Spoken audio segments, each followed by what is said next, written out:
اعوذ باللہ من الشیطان الرجیم بسم اللہ الرحمن الرحیم۔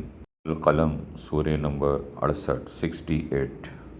آج آپ لوگوں کے لیے سورہ القلم کی آیت نمبر 10 سے لے کر 14 تک کی آیتوں کی تلاوت معنی ترجمے کے ساتھ پیش کی جائے گی، اور دیکھتے ہیں کہ اللہ تعالیٰ نے ان آیتوں میں ہمارے لیے کیا نصیحت عطا فرمائی ہے، جس کو ہم سن کر پڑھ کر سبق حاصل کر سکتے ہیں اور سیکھ سکتے ہیں۔ آئیے سورہ کی طرف چلتے ہیں۔ وَلَا تُطِیعْ كُلَّ حَلَّافٍ مُّہِینٍ، اور کسی بھی ایسے شخص کی باتوں میں نہ آنا جو بہت قسمیں کھانے والا ہو، بے وقت شخص ہے۔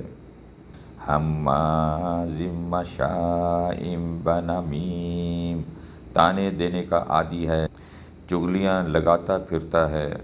مناع للخیر معتد اثیم، بھلائی سے روکنے والا، زیادتی کرنے والا، بد عمل ہے۔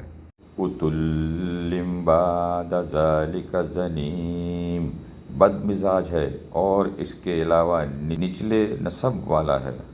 ان کان ذا مال و بنین، صرف اس وجہ سے کہ وہ بڑے مال اور اولاد والا ہے۔ سناسیمہ علی الخرطوم، ان قریب ہم اس کی سونڈ پر داغ لگا دیں گے۔